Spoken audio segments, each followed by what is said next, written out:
Um, slowly trickling in. Welcome to yet another edition of Friday RLR, version number 1 bajillion. It's crazy. It's crazy how many cases we've had on VMR, almost 800, and how many of them have been here on Friday.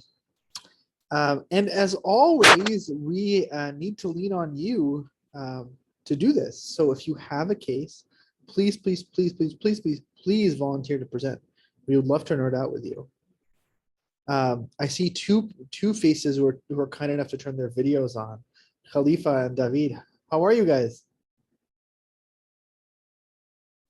I think Khalifa. Yeah, hello. Yeah, I'm good. Yeah? Good. Hi, how are you? I'm doing well. How are you?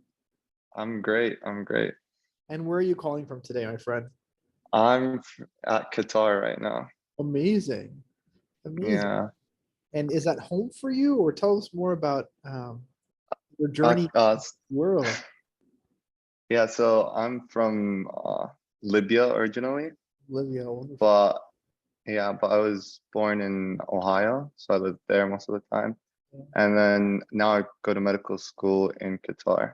It's a satellite branch of Weill Cornell. Yeah, absolutely. We've had many of your friends and colleagues. How are you feeling about the World Cup? I'm excited. Yeah. I have tickets for a few games, so Nice. yeah, I'm hyped to go to them. That sounds so cool. And how far along in the training are you? I'm in my last year right now. I'm applying for ERS right now. Incredible. Best of luck to you. What specialty are you applying into? Medicine. Oh my gosh, the only correct answer. Congratulations. By the way, you said medicine, and the same exact second, Prof. Reg flashed in front of my screen as the Lord of medicine and Lord and Savior of all of medicine. Hello, Prof. Reg. Good morning. How are you? Doing really well. Got to chat with Khalifa, who is in Qatar and has tickets to the World Cup. So we should try to impress. Wow. That's incredible. All right. You're welcome to come. I'll host you guys. What game does he have tickets to? Portugal versus Ghana and Brazil versus Switzerland, I think. That's incredible. That's really, really cool. Khalifa, how should we encourage people to present a case to us? What tricks do you have up your sleeve? What do you think we can do?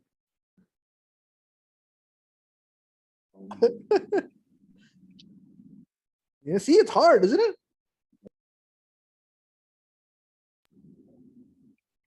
Anyway, yeah, go ahead. Whoa. Khalifa, you did it. Look, you inspired Sonia. See that? Perfect. Amazing. Thank you. It's so nice to meet you. I hope you get to hang out on VMR during the World Cup to give us live updates of how it's like. Sonia, that sounds awesome. Do you want to unmute and reintroduce yourself to the VMR crowd? Sure. Hi, everyone. It's been a hot minute. It's been a busy couple months. I'm Sonia. I am now a freshly minted rheumatologist. So between graduating fellowship, I also decided to have a baby and also decided to move. And so it's been a bit of a crazy road, but I am here in the DC area, and when I'm not doing medicine, I think my favorite thing to do is watch now my one kiddo run around the playground and the other kiddo sleep while the other one is running around the playground. So it sounds like you have 7 full-time jobs. That's absolutely incredible. Yeah, that sounds about right. Congrats on so many friends to you and your family. And thank you again for joining us. Your cases are always so full of learning. And so I'm excited to turn it out with Prof. Rez today. You got to be careful here because you're going to be anchoring on a room process, but that might fool you because non-rheumatologic might be more interesting at times to Sonia.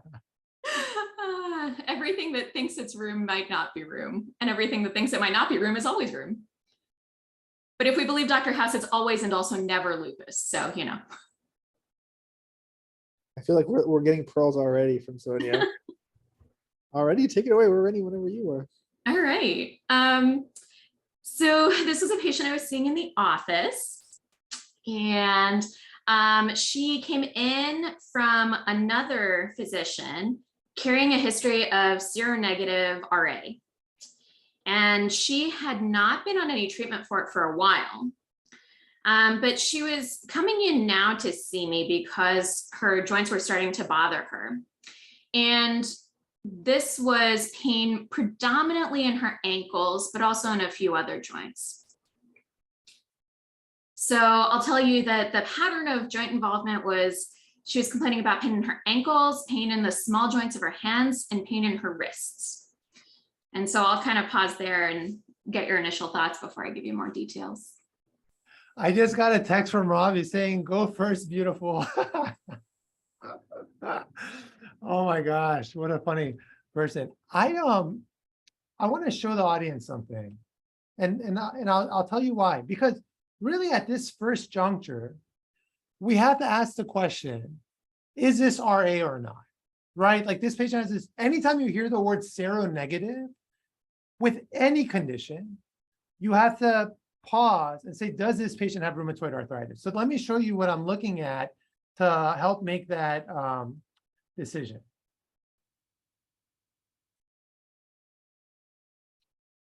All right, can everyone see this beautiful illness script? Yes? So really, you have to use the patient's history, apply it to the illness script, and see if there's a match. If there isn't a match, then you have to step back and broaden the differential diagnosis. So epidemiology-wise, more often in women than men, middle age, and it'll be interesting for Sonia to share with us like the family history, as there's a 3 times increase in risk. And even the pattern of joint involvement. It's hard to memorize all of these if you don't see patients with rheumatoid arthritis regularly, but that's why we have illness scripts. That's why we have these beautiful schematics. But with rheumatoid arthritis, symmetric, this patient is symmetric. It's in the wrists and ankles, which would be consistent with this diagnosis. And it's worth pointing out like what joint spaces are spared. So if someone came in with lumbar pain in RA, you should pause for a second and say, wait a minute. It spares the lumbar joint. Or if it's the DIP joint, you should pause. And then the important thing with any kind of serologic test, when they say seronegative, I believe they mean RF and CCP negative. You have to ask the question, what is the sensitivity? And be open to the fact that 30% are negative at time of diagnosis, okay? Now, why do I say all that? Because we are literally asking the question, is this patient have RA and do they need treatment for RA? Or are we dealing with the mimicker of rheumatoid arthritis? I'm sure we're gonna get more data from Sonia. I'll pause there before broadening the DDX, because I think the additional HPI will help with that. Robbie, anything to add before we move on? 0. All right. So I can tell you that when this patient first came in, she wasn't in distress, but she did not look comfortable. She was a young woman, 35 years old, and other than this diagnosis of RA, had been really quite healthy throughout her life. What she described to me was that over the last 2 weeks, she'd had worsening pain and swelling. And it had started in her ankles, but then she noticed it also in both of her wrists and in both sides of her knuckles. And initially, it was just this gnawing stiffness that progressively got better over the course of the day. And that to her had felt like her prior pain from rheumatoid arthritis before. But then over the course of the last couple of days before she came into the office, it had started lasting the entire day, to the point where she was no longer really able to do the things she needed to do. She worked in a flower shop, and so she wasn't able to hold her shears. She wasn't able to arrange the bouquets for her customers. She wasn't able to really do the kinds of things that she had been accustomed to doing. She hadn't noticed any other symptoms, so she didn't feel unwell other than just the sense of fatigue. She felt like she was just not doing well overall, but she hadn't lost weight. She hadn't had fevers or chills. She didn't notice any new rashes or lumps or bumps anywhere. And really, she just didn't quite know what, if anything, had set this off, because she'd been doing well for really a few years now. She, other than this history of seronegative RA, had no real medical history and wasn't taking any medication. She had tried taking some NSAIDs for the pain that she'd been experiencing over the last couple of weeks, and they kind of helped, but not really a ton. She would notice maybe an hour or two of relief, but not to the point of really allowing her to do her ADLs. Her family history was notable for an aunt with lupus, but nobody else with autoimmune disease in the family. She never smoked cigarettes or used recreational drugs and didn't drink alcohol. And she reported an allergy to Bactrim, on which she developed a rash. Other than that, let me see if I'm missing any history. So the other thing, on review of systems, she didn't have any headaches or anything like that. She did report recent travel in her social history. So a couple of months before, she had traveled to Guatemala and had stayed there for about a week. She was just visiting for fun, didn't have any family there, but had eaten at a couple of street markets and had gone swimming sort of in nearby waters where she had her Airbnb. But nobody else that she had gone with, she'd gone with a couple of friends, nobody else that she'd gone with was feeling ill. I think that was actually all of her history. And if I remember more, I'll let you know later. No, this is so helpful. And I think that, as it emerges, I'll sort of dissect the HPI and leave the background data for Prof. Resta later on too. But, it emerges that basically she's having a syndrome similar to what she's had in the past initially, and then it evolves in the sense that it becomes much more severe. But it is characterized by features consistent with an inflammatory arthritis, namely that it's prominent in the morning and improves with the day. That really tells us that that is really consistent with inflammatory joint pain. We haven't fully verified that the problem is in the joints yet, but I think it's probably very likely based on the sort of diffuse nature of all these processes involved. But on Wednesday's VMR, Steph Sherman reminded us that just because the joint hurts, the patient describes the pain around the joint doesn't mean the joint's involved, but given how extensively multiple areas are involved, it's unlikely that we have multiple tendons or multiple bursae. So we're very likely dealing with an articular process. And the truth is that there are so many different diseases that cause joint issues. And the key question in trying to efficiently solve them, in my opinion, is to try to understand, are you dealing with a joint predominant disease, or are the joint symptoms merely a small part of an otherwise complicated puzzle? So an example would be somebody with lupus arthritis who has cytopenias, kidney involvement. It's much easier to start to suspect lupus when you have those things. In stark contrast, patients with rheumatoid arthritis, at least in the beginning, tend not to have many extra-articular manifestations. And if they do, they tend to be pretty characteristic, like nodules or ILD. So far, on the surface at least, this appears to be a systemic arthritic inflammatory arthritic, a systemic symmetric arthritic inflammatory condition without any evidence of visceral features. And that may change with close assessment of those things on exam or laboratory data.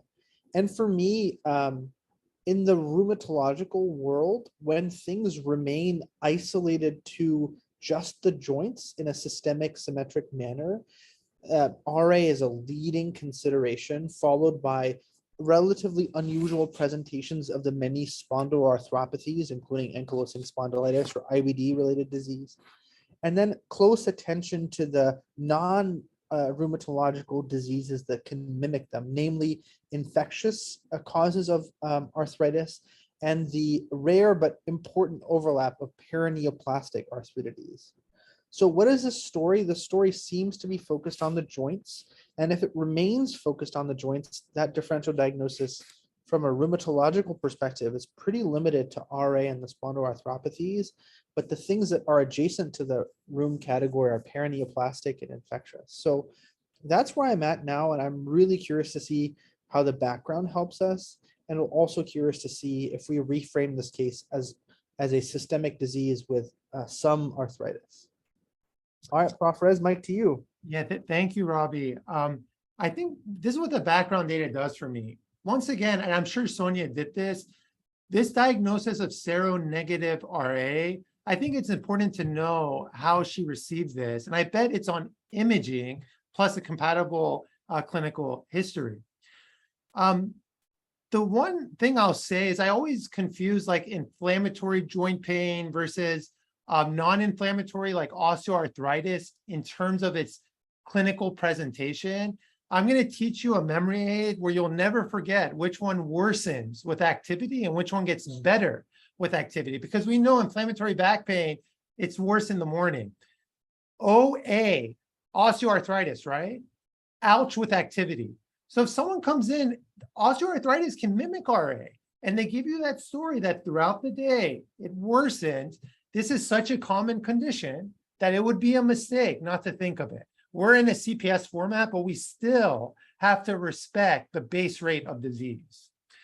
Then we get to the travel history. And before you rush and say, this must be travel related, you have to temper that. Meaning, this is a patient where you create two frames. One frame would include the fact that she traveled to Central America, Guatemala. Another would remove that travel history because you don't want, because if you anchor on the Guatemala and you're right, what do you refer to, Robbie? It's not, it's no longer what if you're right and you anchor on Guatemala. Oh my God, I know exactly what you're quoting, and I completely forget that quote. So there's actually a shirt of this with Robbie. Yeah, what is it? And basically Robbie said, it's only a bias if you're wrong. Oh, that's right, that's right. And Sal, former CP Solvers team member, actually made a shirt with Robbie's face with that quote coming out of his mouth. So I think the point I'm trying to make here is don't anchor on the travel history, just use it like you would use any other piece of data. But if we do use the travel history, the most important thing when you're dealing with infectious related etiologies, the most important thing is the incubation period. But it's good to know what risk factors you should screen for. And this one, you have to apply Charmaine's best friend set, SETH. The season, the exposure, the travel, and the host. Are they immunocompromised or not? Did they take their prophylaxis or not? What did they do during their travel? Did they swim? Did they have, intercourse? Did they use needle? Did they get blood transfusions? And what time of the year is it? We still don't know the time of year, but with global warming, interestingly, that might become less relevant as so many of our arthropod-borne infections are sort of happening later in the year and not just summer or spring months. What can mimic RA that's infectious? Hep B, Hep C, parvovirus, B19 are a few examples. What might be unique to Central America that can mimic RA is chikungunya. Why do we have to go beyond seronegative RA? Because it's just not consistent with her prior episodes of RA. So either this is worsened RA, either she never had RA, or this is something else that mimics RA to the T. And so those are my thoughts. The incubation period would be consistent with chikungunya. Whenever you say chikungunya, you have to think of dengue and Zika. Those three are brothers and sisters. And the incubation period is less than 3 weeks. Robbie, anything else to add from the background data, the social history? Zero.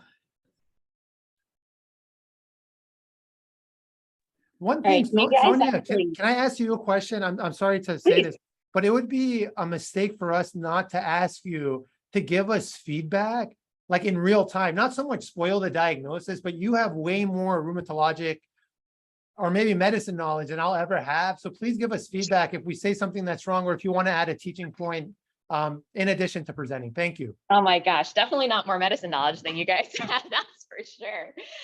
No, I think you guys are absolutely on the right track. And the thing that you keep saying is the thing that I keep thinking whenever I see a patient, new or old, like, is this actually the right diagnosis? In my training, it was sort of an ongoing joke that step one of rheumatology is question the diagnosis. So until you've confirmed that what you're dealing with is truly what you're dealing with, you trust but verify. And so I think that that's a really good thing to keep in mind, at least when somebody comes in, not just with rheumatologic conditions, but generally with multi-system disease. And usually that's an approach that hasn't failed me yet, but I have hopefully many more years of being able to try it out and see if it ever fails me.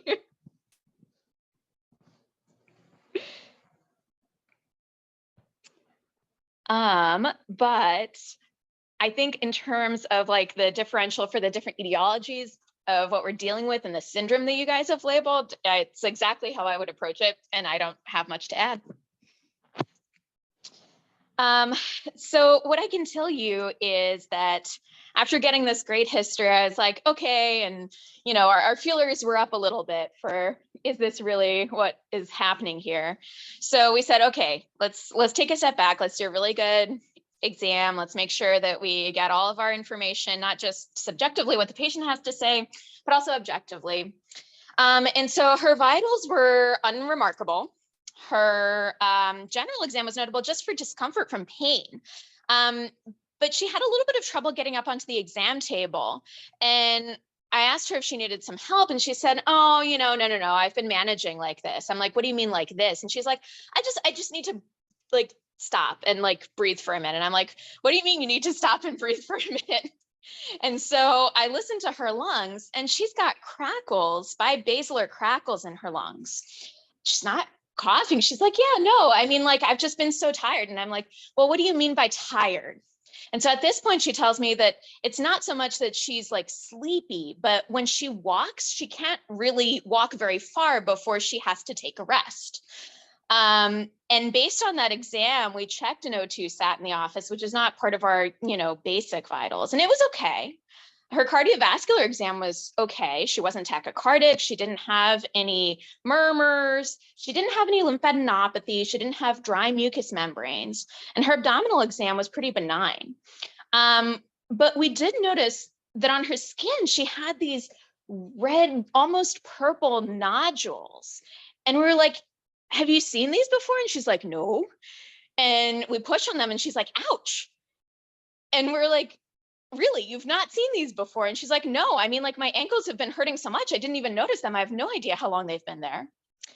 And so we looked all over her body. We didn't see any other rash. We check her joints, and she does have redness and swelling and warmth in the joints that are bothering her. So particularly around the ankles, she has tenderness and redness and warmth of her MCPs and her PIPs. Her wrists are quite tender, and the wrists and the ankles are really out of proportion to the rest of her joints. But her elbows are okay, her shoulders are okay, her knees are okay, hips and spine are okay, her neck range of motion is fine. She does have some tenderness on tarsal squeeze. And her neuro exam is pretty benign. So she doesn't have any abnormal sensation. Her DTRs are intact. She's moving okay. Her coordination is good, both finger, nose, finger, and heel, shin. She's not got any ataxia that we're seeing. And her gait isn't really antalgic. It's more that she's just like really uncomfortable in the process of moving and walking. And so I think that's most of what we saw in her exam. And I think that based off of this, we were like, okay, we really got to do like a thorough workup, and we ordered a boatload of labs. They call it the room bomb where I was. But I'm curious to know what lab specifically you guys would think about, and then I can tell you if we checked them and what the results were. Awesome. Well, wow. What a aliquot of information. And Robbie and I will tackle this together, because It's quite fascinating. What we're tracking here is how many organ systems have been affected by the underlying systemic process. We know for sure the joints in the form of polyarthritis. So what we're doing now is we're creating our problem representation in our frame of the patient. We know the skin with these cutaneous painful lesions, and we know the lung. Now, the lung, you have to be cautious because the lung can either be the lung or it could be the heart or it can be both. Okay, so maybe Robbie, the way we can start this is I will start with the easier task of the lungs and maybe start the discussion on the skin and then pass the mic to you to take us from there. Is that okay? Okay. With regard to lungs, whenever you hear crackles, first of all, I want to say that this is why it's important to still listen to lungs. Like we have to be able to auscultate lungs. This patient has bibasilar crackles. So what can crackles represent? They can represent something filling up the alveoli, right? And that affects the way that the sound is transmitted to your ear. Or it could represent the alveoli being collapsed, like atelectasis. In this patient with the alveoli being filled, then you can just ask the question, is it cells or molecules? And the molecule that comes to mind first is always H2O, water. This patient, what makes at least cardiogenic pulmonary edema less likely is that this patient didn't have jugular venous distension. But you have to be open to that possibility that it might be present. They also didn't have other symptoms of orthopnea, lower extremity edema. I don't really like that hypothesis. But non-cardiogenic pulmonary edema in various forms is very possible. Non-cardiogenic pulmonary edema, which includes ARDS and its mimickers like acute eosinophilic pneumonia or just pneumonia. But this patient, now that we're getting the skin, the joint, you got to be open to other possibilities, specifically white blood cells in the form of pneumonia, or even RBCs in the form of diffuse alveolar hemorrhage. Then you think about her fatigue. We weren't told the patient has pallor, though that's not sensitive for ruling out anemia, but it just makes me think when Sonia asks what labs, I'm going to be paying attention to the hemoglobin. A lot of patients, I think up to a third of patients with diffuse alveolar hemorrhage don't actually have hemoptysis. So the lack of hemoptysis does not exclude that possibility. And then finally, you can just have cells and proteinaceous material that fills up that alveoli. So the chest x-ray, and probably you might even skip it and go to a CT scan in a patient like this that's giving you so much flavor of systemic disease to better visualize the parenchyma and understand what is happening at the level of the alveoli. And then, actually, I just spoke a lot. I'm going to pass the mic to Robbie. Not at all. I think that's absolutely superb. And if you're trying to layer on the additional data that we have from what Prof. Ress said, which is this blood, pus, water, cells, or something else, the presence of inflammatory joint issues prioritizes two of those things.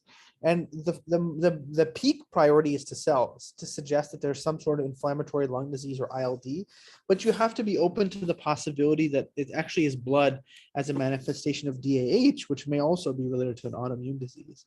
And I think the exam just confirms the suspicion that this is a symmetric arthritic process involving the appendicular skeleton, so the skeleton that's farther away from the spine. And we talked about how the MCPs, PIPs, and the lack of DIP involvement is very helpful.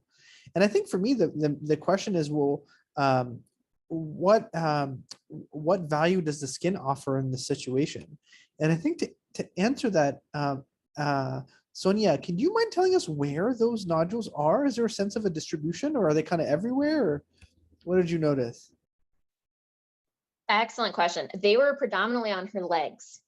On her She leg. didn't have any nodules on her arms. She didn't have any nodules on her chest or her back, just her legs. Just her legs. And within her legs, were they in a like on her feet or on her shins, or was it also kind of everywhere? Do you remember? They spared her soles, and they spared her feet, and they were predominantly on the anterior part of her leg. anterior part of the legs. Folks, if you're, thank you, Sonia, that was so helpful. If you're just tracking what this does for you, I think the location of these nodules is incredibly helpful. But let's take a moment to just say, look, what is the fact that Sonia is deliberately telling us that there are nodules, because that word is incredibly helpful. What does a nodule mean? A nodule fundamentally means that you have a deep process within the dermis, so deep that it raises the skin so that you can actually feel its depth. And you can have a deep process in the skin from one of three reasons. First, you have a systemic disease infiltrating the skin. Two, you have a primary infiltrative skin disease without systemic involvement. The best example of this is Sweet syndrome. Or, as is likely here, you have inflammation of the fat. The fat is located deep within the dermis, and inflammation of the fat is called paniculitis. So when you're in a situation where you're like, what does this nodule represent? Is it infiltration from a systemic disease? Is it cutaneous infiltration alone, or is it inflammation of the fat?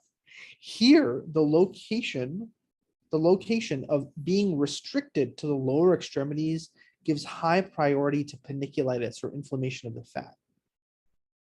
There are two common causes of paniculitis. The first is from venous stasis, and it has a fancy name. It's called lipofat dermatosclerosis, and it occurs typically by the ankle in patients with edema and chronic venous stasis. That's not happening here. The other common cause of venous stasis is erythema nodosa. Erythema nodosa is a very unique kind of paniculitis with a unique pattern located on the anterior shins, as Sonia is describing, and has a unique histological correlate. So if you're not sure about erythema nodosa, a biopsy showing what's called septal paniculitis is really characteristic. But I think you can use an operating hypothesis that this is erythema nodosa. And the question is, well, what connects lung issues, erythema nodosa, and joint issues? And I think the more common scenario actually is that a patient has lung issues and erythema nodosa. That differential diagnosis is frequently invoked and raises the possibility of two things: disseminated granulomatous infection, and we've reviewed that list over and over again, so we won't elaborate on that, or sarcoidosis. Those are the two things that are invoked when the lungs and when the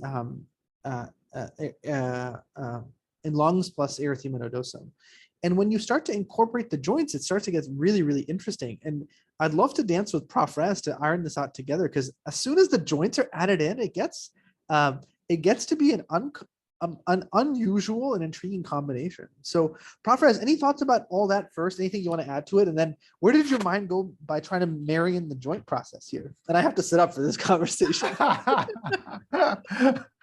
I just wanted to say, I thought your clarification questions were so helpful, because things that would question the diagnosis of E. nodosum, which is likely the case here, is the actual location. If it were, for example, on the arm, or if it was in the posterior calf, it can be a mimicker like erythema induratum, where you actually have a nodular vasculitis from tuberculosis. So RG, I am right there with you. The problem with E. nodosum is that everything under the sun can cause it. And the question becomes, does the joint involvement, does the lung involvement help us make more progress? The truth is, it does. I think for me, like E. nodosum and joint right now are very strong because the crackles, like I need to see imaging before I really, put that into the framework, though it will be in the background and it's likely relevant. So to answer your question, are we dealing with an infection? Whether it be something, and the crazy thing with TB, it can cause erythema induratum, but it can also cause erythema nodosa.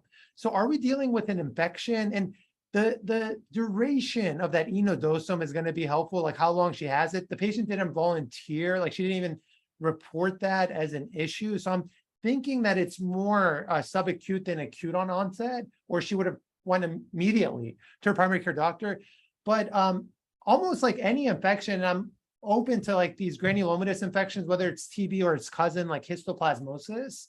Viral infections, we mentioned a few, Robbie, that mimic RA, like HCV, HBV, parvo B19, though many times those are less likely to involve the lung. So maybe you would prioritize the granulomatous infections first, because that could explain the lungs, the joint, and the skin manifestations.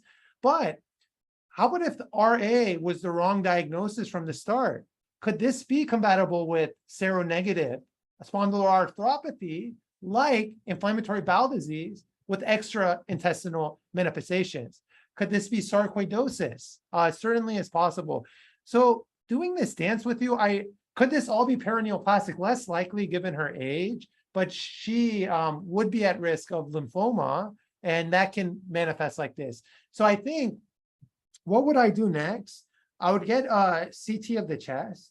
I would get CBCs, of course, liver chemistry test, a BMP.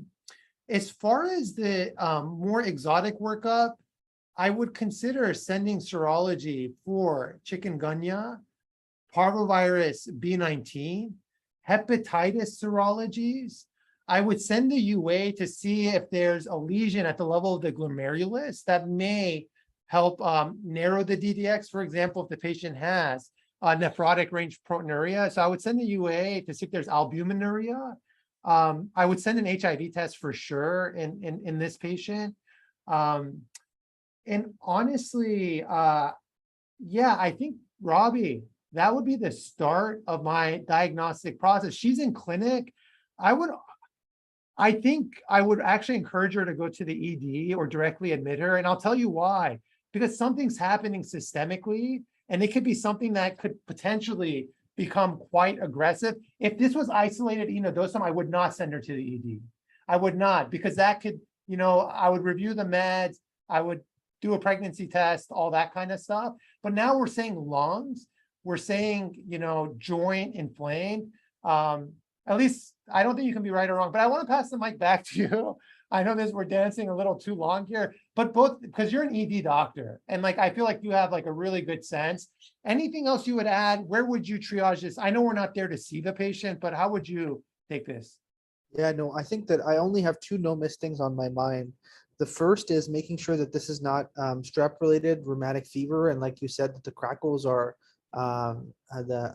reflective of cardiac involvement, and she has rheumatic fever and erythema nodosum as part of strep. So I think that's the one thing that's urgent, and this could be heart failure, And the other thing that I would pay attention to is asking morbidity, as you said, to making sure there isn't another form of cardiac involvement, because I think sarcoid is pretty high up, and one pretty powerful clue to the presence of sarcoid is conduction system disease or a low heart rate. So I think this patient I'd be pretty worried about in the ER as getting too sick too quickly. And I'd want to make sure in summary that I'm not being fooled that the lungs are some sort of chronic lung issue. And in fact, they may represent acute heart issues like bradycardia from sarcoid or pulmonary edema from rheumatic fever. But I think those hypotheses are probably not going to bear fruit, but important enough to think about. I completely agree with you. I think this patient's getting too sick too quickly. And if she doesn't want to go to the ER, I would, I think that this is somebody who you could do an expedited outpatient workup. But if she's uncomfortable with it, I think it makes sense to move quickly. I love that. And Sonia, before you give us more data, how did you think about this patient at this juncture? I would love to hear your thoughts. So we were absolutely on board with everything that you guys have talked about. This was a patient who, to us, looked more ill than she even felt herself. And so that was a bit of a concern for us, that she was somebody who was either very accustomed to not, being aware of what's going on in her body, or somebody who is just on the brink of decompensation. And so we offered her both options. We did offer her to go to the emergency room, and she was very nervous about that. She was very anxious. She really didn't want to go to the ED. So we pursued an expedited outpatient workup specifically for the reasons that you mentioned. And we had her basically come and see us in the office over a couple of days that week as results trickled in, to make sure that things were not heading in the wrong direction. We're going to start naming you Super Sonia.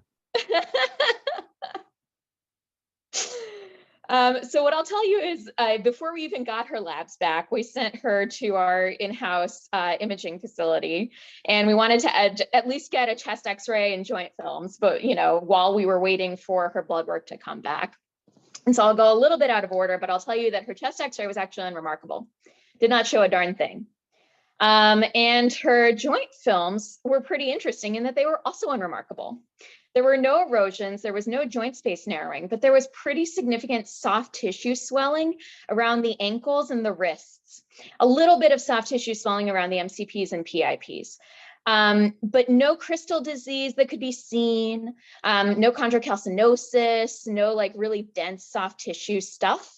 And we didn't like specifically do x-rays of her bones, like her long bones and her legs, but the knee x-rays did catch a little bit of both her femur and her tibia and fibula and, fibula, I'm sorry, and everything looks more or less okay. So that was reassuring to us, at least sort of, in the sense that like nothing too crazy seemed to be going on yet.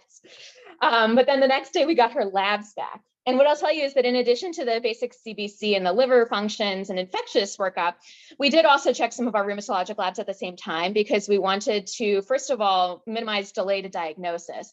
But second of all, this patient was already so nervous that we didn't want to stick her 7 trillion times to Sunday.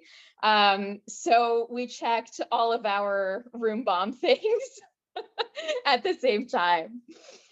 So I'll tell you that the next day when we got her blood work back, she had a baby white count at about 12. Her hemoglobin was a touch low. In our lab, I think the low level of normal was 12. She was like 11. And her platelets were a little high at 500. Her SID rate was about 50. And her CRP was 15.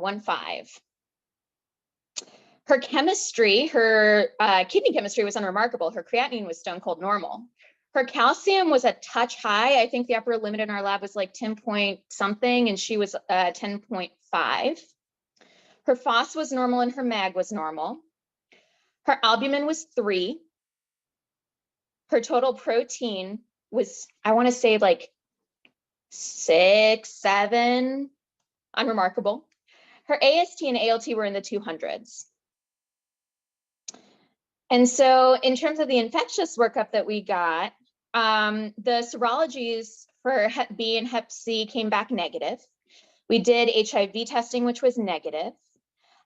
We actually also ordered a urine strep, Legionella, and histo antigen, and all of those were unremarkable. Her UA was notable for being normal. She didn't have any blood or protein. She didn't have any cells. And we had also ordered an IGRA, which was pending. But based on the results of those labs, we wanted to look more closely at her room labs.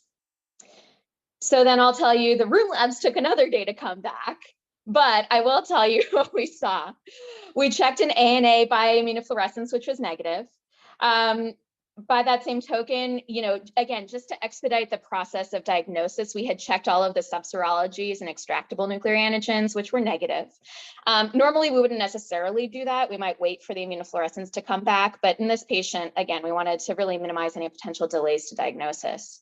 Her RF and CCP were both negative, like stone cold negative. Her CK was normal. And we didn't suspect that it would be high based on her exam. We also had checked an aldolase just to be sure, which was also normal. And her serum ACE was normal. So based on that, we had recommended that she get a CAT scan of the lungs because we were worried that that chest x-ray was just not showing us what we wanted to see, and we needed to explain her lung findings as well as this slight evidence of inflammation. So I'll tell you the CAT scan and then I'll pause and let you digest all of that myriad information. So the CAT scan was notable for a lack of any hilar lymphadenopathy. There was no mediastinal lymphadenopathy. There was a little bit of bibasilar atelectasis, and there were a few scattered pulmonary nodules, mostly in the bases of the lungs on both sides. I think it was 3 or 4. And nothing else on that CAT scan. No evidence of chronic fibrosis, no honeycombing, nothing that was really like, oh gosh, this has been there forever. And so I'll stop there. So anyway, this is unreal. Last week we had an unreal case that Marcella presented that I think is a case for the ages. And before we were huddling, I was like, Marcella, I don't think anybody can match your case for a while. Marcella, I lied. So yeah, this is just bamboozling us. And I think what I really appreciate is what something that Reza implied said over text, which is it's so cool to see a subspecialty attending come here and teach us in this way. I think the way that you're telling the story is, of course, reflective of your incredibly advanced knowledge and approach to medicine as a subspecialty expert. And the way you're telling us the story is even more engaging than I think anybody can do. So I'm just most excited to be able to learn from this case, but also to learn from how you put it together at the end. Like that's what I'm really eagerly awaiting for. And Prof. Rez, I'm going to disappoint you. There's no way that I think I can divide this data in a logical way. So I'm just going to share some thoughts. And I think that I'll just literally share reflex associations. So leukocytosis, hepatitis, and arthritis made me think of Stills. And I was like, I don't know. The patient's a little bit on the older side for that, though not really. And then a lot of patients with Stills get better with much better with NSAIDs, or there's a notion that NSAIDs can lead to more improvement than one would expect. So that's something to track. Sarcoid's been on everybody's mind for a long time. And certainly when you hear nodules, you should think about it. But there are 4 cardinal features of sarcoidosis on a CT scan: hyaline-lymphadenopathy, perilymphatic nodules, upper lobe predominance, and chronic consolidation. And none of those are present here. The nodules are at the base and they're not necessarily perilymphatic. But the hypercalcemia here, the mild hypercalcemia, brings sarcoid back into the equation.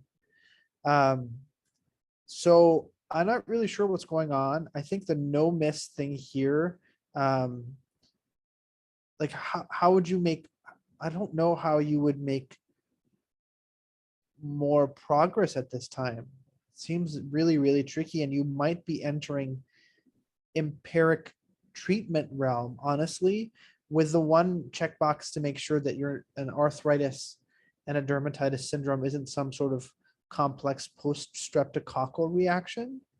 But yeah, there's a traffic jam in my head and I can't unclog it. Help. Oh, that was epic. Okay, so for me, honestly, I would have to look at the CT scan. By look at the CT scan, meaning read the full impression, but look at the CT scan with the radiologist to see how many of these nodules are there. But now I'm ready to incorporate and update my frame of this patient. So nodular lung disease, erythema nodosa, symmetric polyarthritis, in a young woman with travel to Guatemala and probably ties to Guatemala, a region that's endemic for mycobacterial tuberculosis. I think the one other thing I'll include is those liver chemistry test abnormalities. So I think whatever this process is, it's hitting the lungs, it's hitting the liver. And I think what's happening in the skin and the joint, Robbie, I think it's more a hypersensitivity reaction than actual pathology by this pathogen. For me right now, honestly, what I would do is I don't think that the interferon gamma release assay is too helpful here, honestly, because it can't tell us active versus inactive infection. But I would be working this patient up for disseminated granulomatous infection, prioritizing Mycobacterium tuberculosis, histoplasmosis, and paracoccidiomycosis. I don't know the joint manifestations, if that's compatible with either of those illness, but I do know enodosum and nodules are compatible with both those processes. So I would, at this point, I would isolate her. This poor lady doesn't even want to go to the ED. And I'm saying I'd put her in a negative pressure room, induce sputa, and evaluate her for TB. And I would send probably some urine tests, like urine histoantigen, maybe some serum tests for fungal beta-glucan, galactomannan. But if it was like 1 or 2 nodules, Robbie, I would let it go. But if these are multiple nodules, that just makes me worried that something got into the lung and then disseminated to the joints and then caused a hypersensitivity reaction on the skin. But I would love to hear from Sonia and her thinking and what they're. Oh, but before hearing from Sonia, any comments on that, Robbie? What's a lesion in that for me? No, I completely agree with you. I think that like when you're eliminating progress on the rheumatological conditions, the infections become screaming at you. And I think I completely agree with what you said. Nothing to add. All right, Sonia, enlighten us, please. So at this point, we call the patient back. We're like, okay, so you really don't want to go to the ED, but we really want you to go to the ED.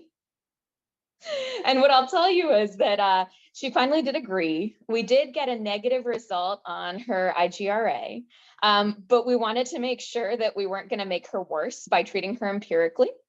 And so we did have her stay for induced sputum, and I will tell you that the AFB were negative ×3.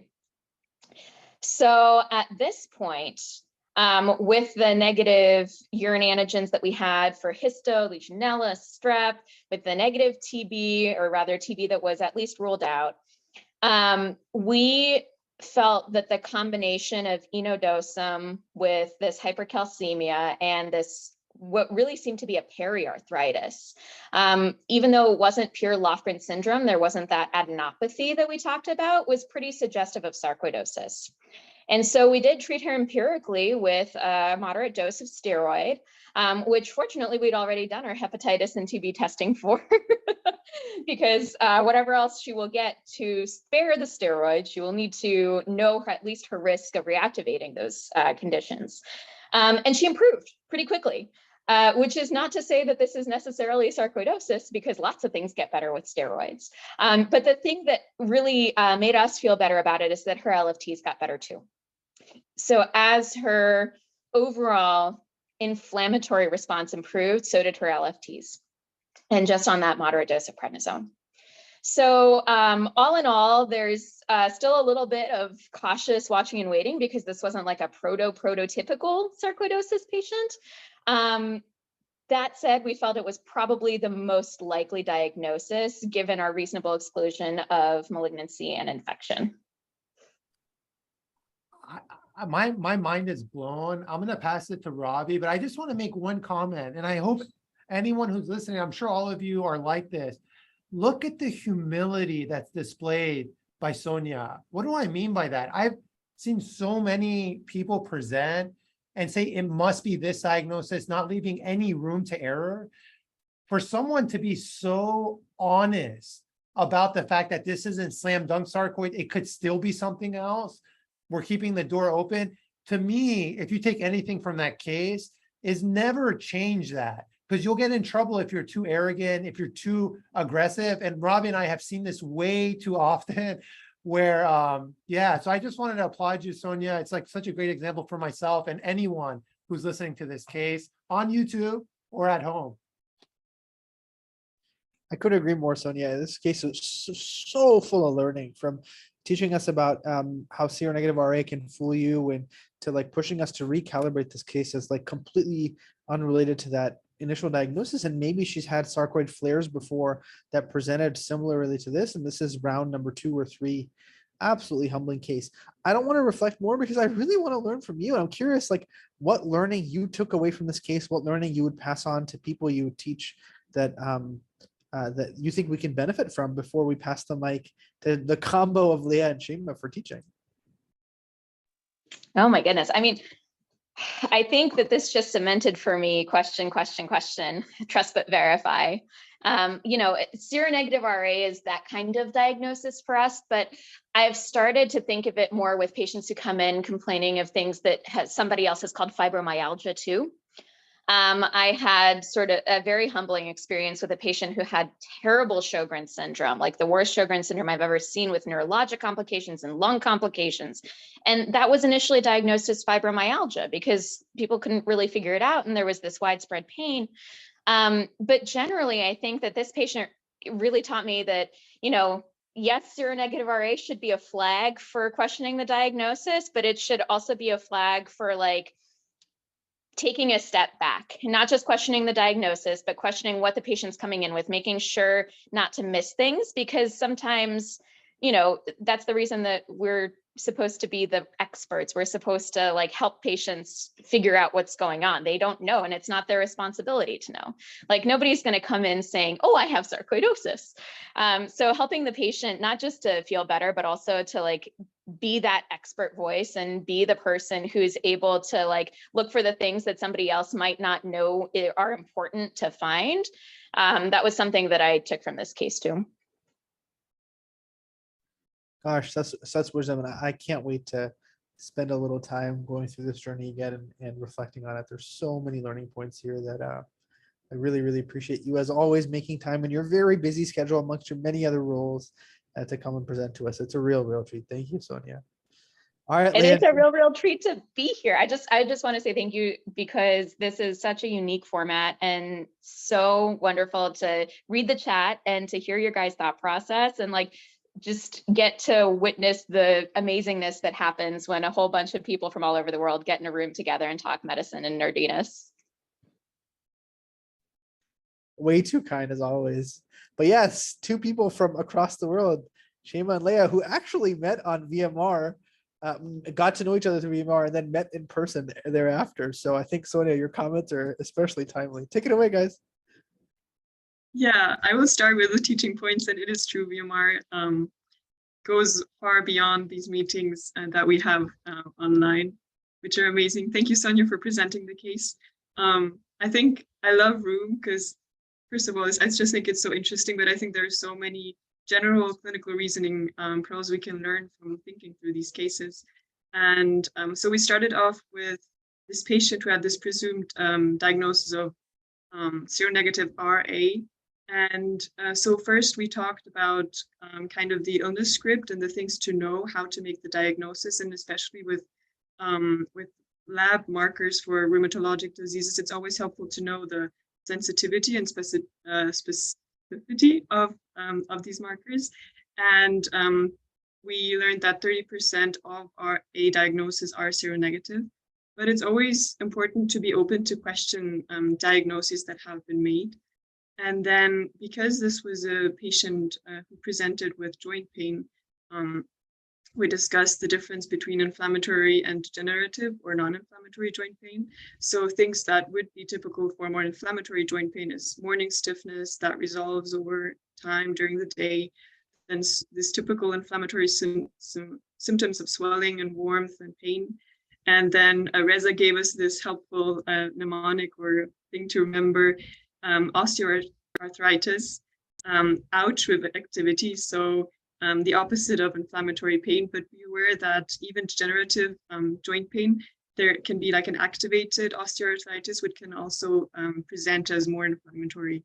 And then because it can be quite complex to approach rheumatologic presentations, it's always helpful to have an approach, and it can be helpful to look out for patterns. So for example, symmetry, is the distribution of the joint swelling or pain symmetric or not? How many joints are affected, and which kinds of joints are affected? That can also be typical for specific diseases. And then also extra-articular features, and together combining all of these, we might notice a pattern that might clue us into a specific diagnosis. And now I'm going to give it over to Shema. Amazing teaching points, Leah. So I would add some stuff to this. So basically, we also learned to always be open for differentials when talking about rheumatoid arthritis. Like there are several infections that can mimic it, like the Hep B, C, parvovirus, and also think of chikungunya. And if you think of chikungunya, also of his brothers, like Reza mentioned, dengue and Zika. And then when we're talking about the differentials of crackles, be always aware, is it the alveoli that are filled with some substances, like with blood, pus, or water, or are we dealing with atelectasis? And then talking about the nodules, it's a deep dermal process, and think of three differentials like Are we dealing with a systemic disease? Is it a primary infiltrative skin disease? Or are we dealing with inflammation of fat, which is also known per definition as paniculitis? And there are two things that you have to consider when talking about paniculitis. As Robbie mentioned, think of venous stasis like lipodermatosclerosis or erythema nodosum. And what we also learned for erythema nodosum is the typical biopsy, so how to differentiate. And also another differential when you talk about erythema nodosum, so these painful nodules on the anterior legs, think of erythema induratum that you can see in infections like TB, but be aware that TB can cause both erythema nodosum and erythema induratum. And then trying to put the framework of involvement of the lung and erythema nodosum, and also the other involvement of the liver, so generally a systemic disease, and also joint involvements together with the hypercalcemia. Be aware of granulomatous infections and also of sarcoidosis. We also were thinking of Lofgren syndrome, which is an acute form of sarcoidosis, usually in a young woman, and it's also usually a self-limiting disease that you treat with NSAIDs.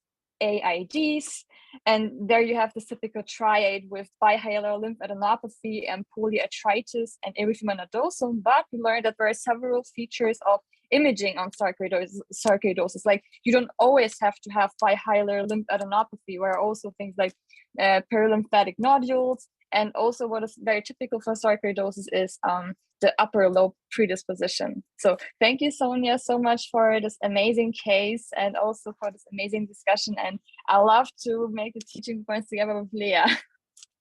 Hey, slow down there, Shamo. Robbie and I are still breathing. That was beautiful. When Leo was like, I'm going to pass it on, I was like, oh, wow. We are losing our jobs for sure. At least Robbie is. Oh, definitely. I'm gone. I have no chance. But I will. Maybe we should switch roles. Maybe Shema and Leah can do the future VMRs on Friday, and you and I can be clowns on teaching points. We'll have to try that someday. All right, I'll take care. Have a great day. Bye.